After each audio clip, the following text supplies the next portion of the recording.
भाई साहब चले ना लुका छुपी खेलते हैं, बड़ा मजा आएगा। अरे इतनी सुबह? अभी तो हमें व्यायाम करना है मीरा, दिन में खेलेंगे ना। हाँ मीरा, हमें भी अभी बहुत काम है। एक बाजी खेलते हैं ना भाई साहब, फिर आप लोग अपना काम कर लेना, हमारा बड़ा मन है खेलने का। ठीक है। जा लेता, जाकर आंखें बंद करके 10 तक गिनती कर। क्यों? कल भी तो मैंने ही डाव दिया था ना, आज तू देगी, जा। ललिता बिल्कुल ठीक कह रही है, डाफ तो तुझे ही देना होगा। खेलना है तो बोल, वरना हम चले। वैसे तू और तेरा गुड्डा दोनों मिलकर हमें ढूंढना। ठीक है, हमें ढूंढते हैं, चलो छिपो। ठीक है, जल्दी से 10 तक गिनती गिन कर आ। और हाँ, आंखें बंद रखना, याद है ना, बेईमान के कटे कान।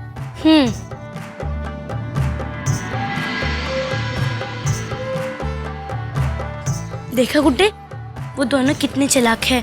मगर चिंता मत कर, हम दोनों से मिलकर जल्दी ढूंढ लेंगे। खबर सा, हम तो रसोड़े में जाकर छिप जाएंगे, वहाँ जाके साथ साथ काम भी करते जाएंगे। बहुत अच्छा, हम भी अपने कक्ष में जाकर छुप जाते हैं, अपना व्यायाम पूरा कर लेंगे। थोड़ी देर में जब मीरा हमें ढूंढते ढूंढते थक जाएगी, तब हम उसे बता देंगे कि हम मजाक कर रहे थे।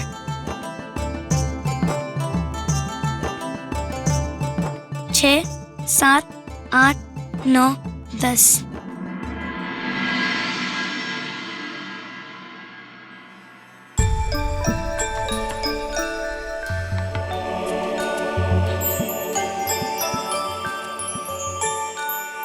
पता है गुड्डी, ललिता को ढूंढना तो एकदम आसान है। वो हमेशा एक ही जगह पर छुपती है, आज भी जरूर वहीं छिपी होगी। चलो।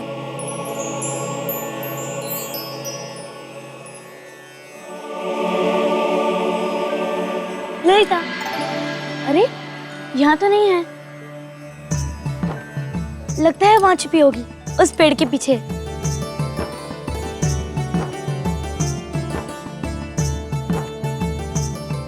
अरे यहाँ भी नहीं है, लगता है दोनों ने कोई अच्छी जगह ढूंढ ली है छिपने की। पर हम भी कम नहीं है, ढूंढ ही लेंगे उन्हें।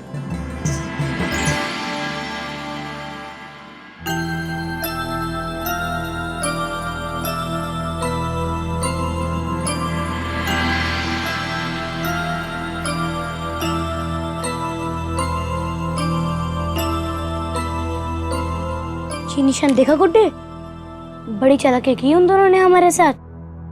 ये निशान बनाकर उन्होंने सोचा होगा कि वो हमें असमंजस में डाल देंगे और हम उन्हें ढूंढते ही रहेंगे, और वो लोग कहीं आराम से जाके बैठे होंगे। अब इन दोनों को हमें मजा चखाना ही होगा।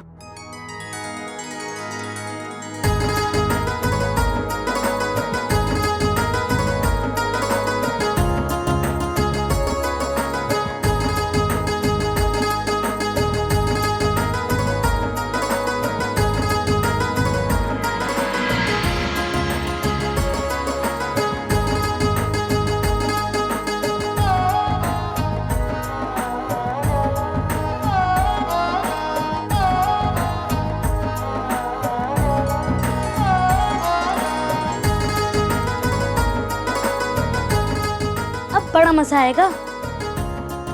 हमने निशान सब जगह बना दिए है, अब देखते हैं कौन अचरज में पड़ता है, हम या वो। थक गए हो ना घूमते घूमते, चलो चलकर अपने कक्ष में खेलते हैं। जब दोनों छिपे छिपे थक जाएंगे तब खुद ही बाहर आ जाएंगे। बड़े आया हमें सताने वाले, चलो।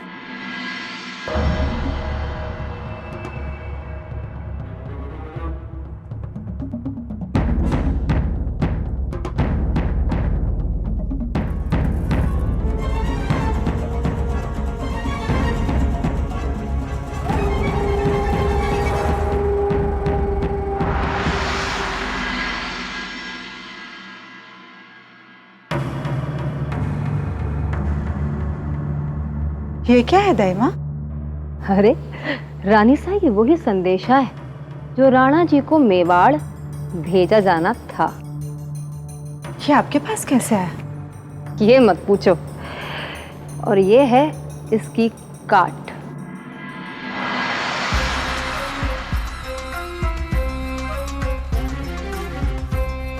अब ये क्या है दाई माँ? इसमें वो संदेशा है जो राणा जी को अब भेजा जाएगा। इसका मतलब है कि आपने संदेशा बदल दिया? हाँ, और हमने तो साथ में राणा जी को ये भी लिख दिया कि अब हम सब मेड़ता जा रहे हैं। आगे से अगर उन्हें कुछ पत्र व्यवहार करना हो तो मेड़ता में ही भिजवा देंगे। ये आपने क्या किया दाई माँ? इस बात का किसी को पता चल गया तो? बुदा जी की आंखों से कुछ भी नहीं छुपा। घबराने से कोई काम ना चलेगा रानी साहब। अब इस खुड़की में रहकर हमने ये काम कर दिया तो क्या मेड़ता में ना कर सकेंगे? वहां तो सब अपने ही हाथ में है। हमने कोई कच्ची गोटियां ना खेली हैं रानी साहब। अब ये बाजी हमारे हाथ में है।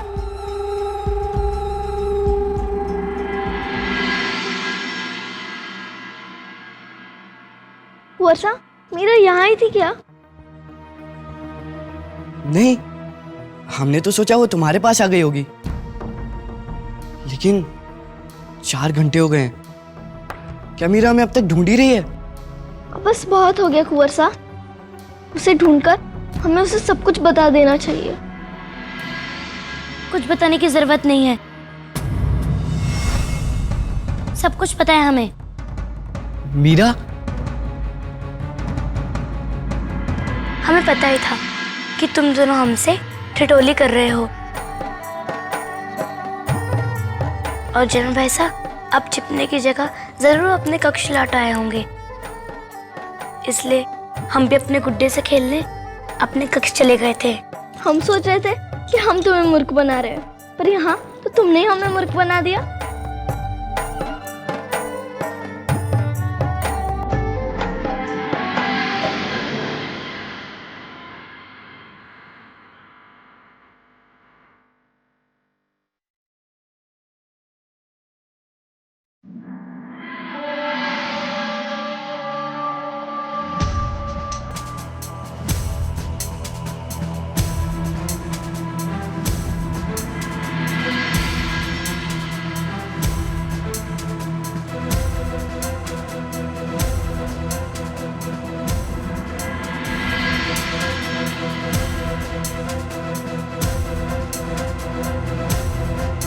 ये चिन्ह यहाँ कैसे? बड़ा अजीब सा चिन्ह है।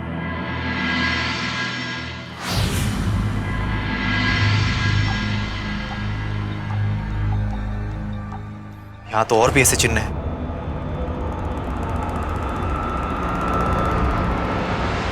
सेवक, जल्दी से भाई से और बाबू साहब को बुला के लाओ। जो आ गया हुकुम।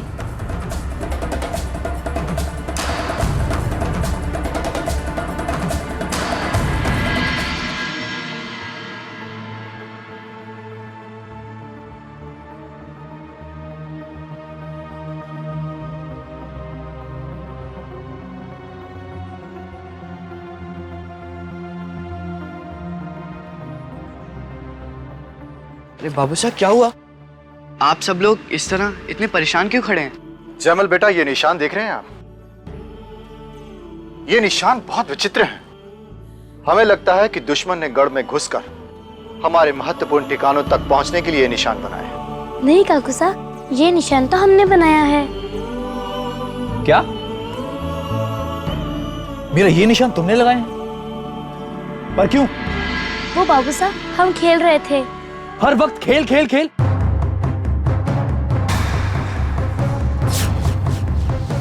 तुम जानती भी हो तुम्हारी वजह से हम कितने परेशान थे, कितना बड़ा अनर्थ हो जाता। तुम कब समझोगी कि तुम छोटी नहीं रही, बड़ी हो गई हो? कब तक पकड़े रहोगी इन खेल खिलौनों को? इनके अलावा भी चीजें हैं सीखने को। बस, बहुत लाड प्यार हो गया, अब बस। बाबू साहब, हम कोई सफाई नहीं सुनना चाहते, समझी तुम? आज से गुड्डे गुड्डी का खेल खत्म। अब से तुम राजनीति सीखोगी, समझी?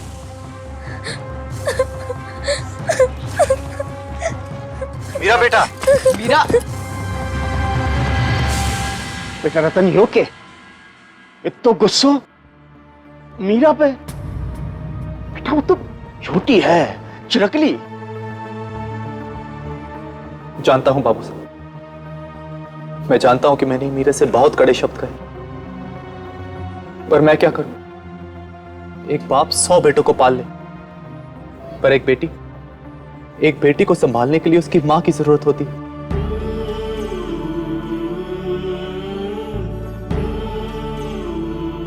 बाबू साहब, ये बात मुझे खाई जा रही है कि वीर कुंवरी के जाने के बाद मीरा का क्या होगा। बाबू साहब, हम सिर्फ इतना चाहते हैं कि वीर कुंवरी के जीते जी मीरा थोड़ी सयानी हो जाए, बस इसीलिए।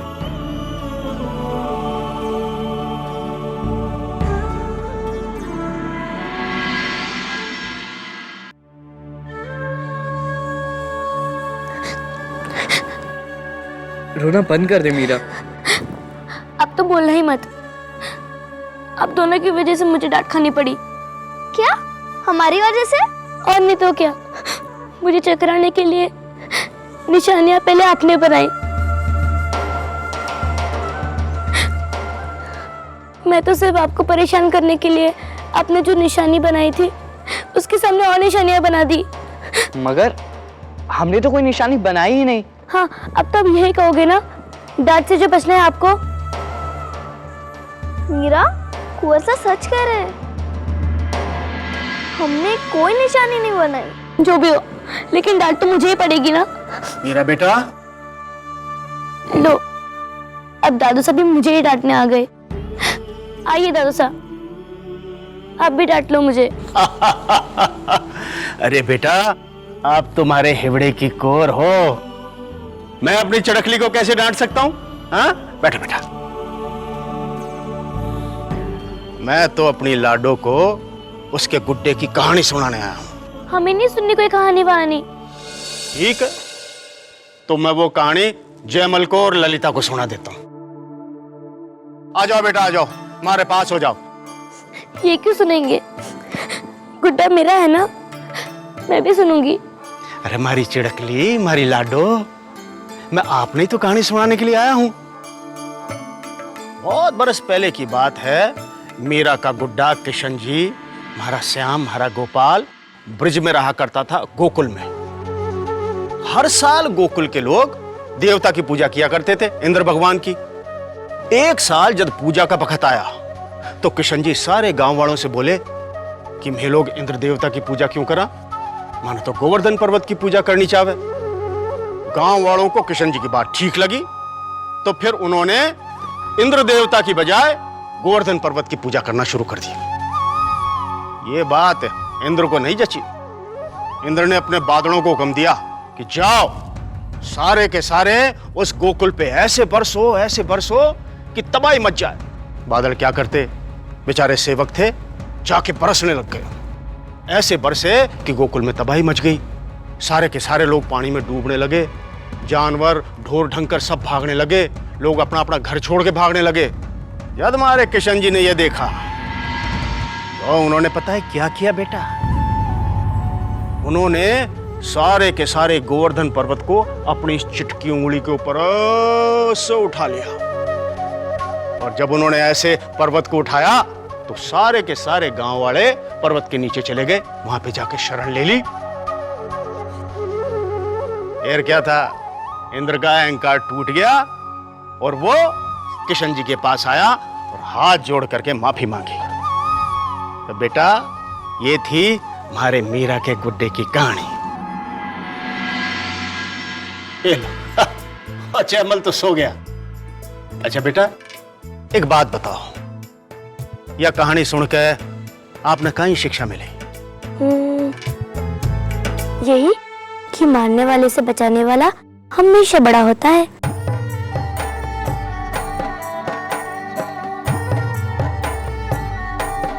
जियो बेटा, जियो। काश रतन सिंह अठल हो तो वो जान तो कि जी मेरा ना वो नादान और छोटी समझ रहे हो है, वो कितनी समझदार और सियाणी है। चलो बेटा, अब आप दोनों सो जाओ, सो जाओ। चल मीरा, मैं भी चलती हूँ। तेरे लिए दूध लेकर आती हूँ।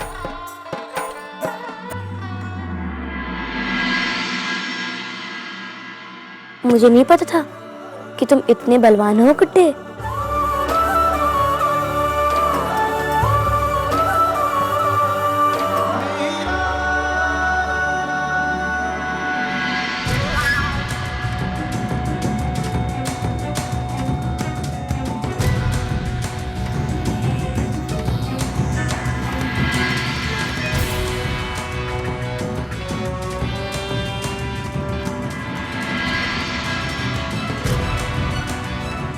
यहाँ तो चारों तरफ वही निशान है।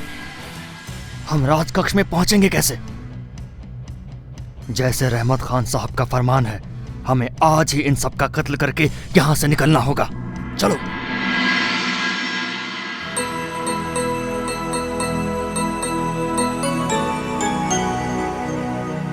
मीरा, ये क्या कर रही हो तुम?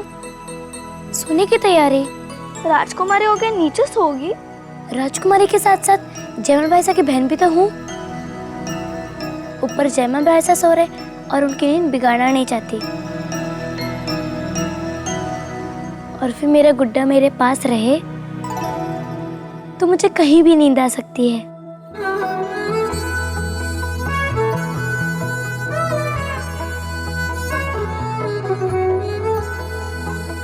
अरे रहने दे, अब तू जा।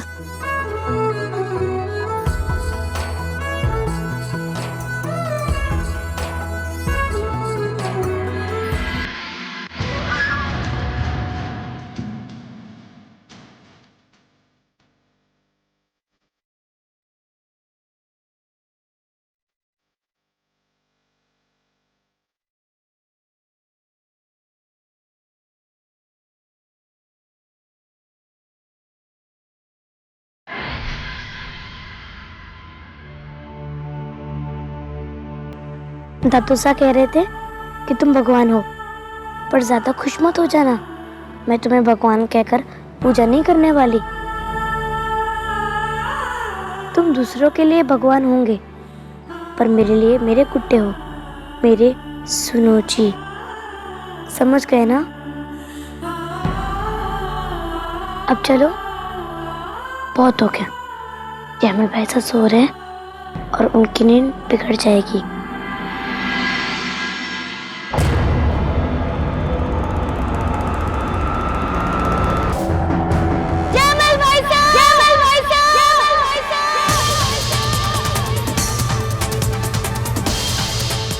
मीरा, क्या हुआ मीरा को?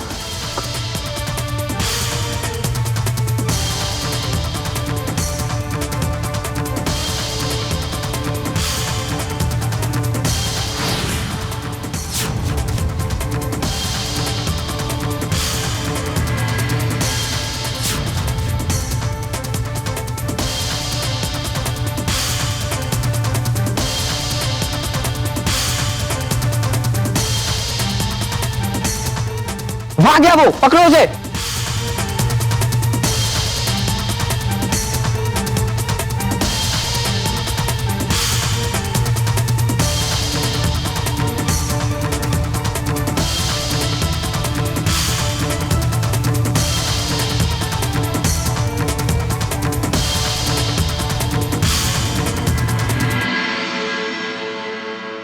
क्या हुआ लाडू? बेटा, तू चिल्लाई क्यों? दादू साहब, अभी अभी कोई आया था यहाँ। वो उस गुप्त दरवाजे से आया था काकू साहब।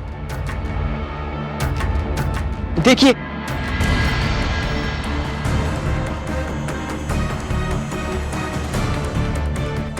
उन्होंने हम पर वार करने की भी कोशिश की, पर सही समय पर मीरा ने उस पर फूलदान फेंक दिया और हम बच गए। हमारे दो सैनिक उसके पीछे भी गए हैं। किसी ने कोशिश की है हमारे पूरे परिवार को समाप्त करने की। वो जो भी थे, यहां से बचकर नहीं जा सकते। जाओ, हवेली का चप्पा चप्पा छान मारो। जाओ, कोई बचो नहीं चाहता है। तू ठीक तो है ना लाडू? मीरा, कुछ नहीं हुआ बेटा, कुछ भी नहीं हुआ। हम सब आ गए हैं ना, कुछ भी नहीं हुआ। वो हमारे जबल भाईसा को मारने आए थे। अगर उन्हें कुछ हो जाता तो।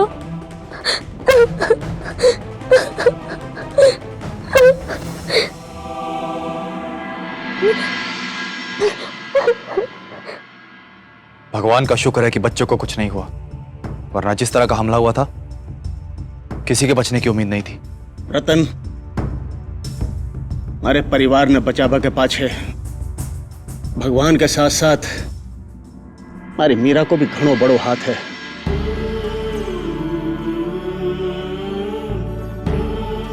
बखत रहता अगर ये आवाज नहीं लगाती तो मेड़ता को राजवंश तो बस खत्म ही हो जाता। बाबू साहब, जो आज मेरे जयमल को या मीरा को कुछ हो जाता तो हम क्या करते?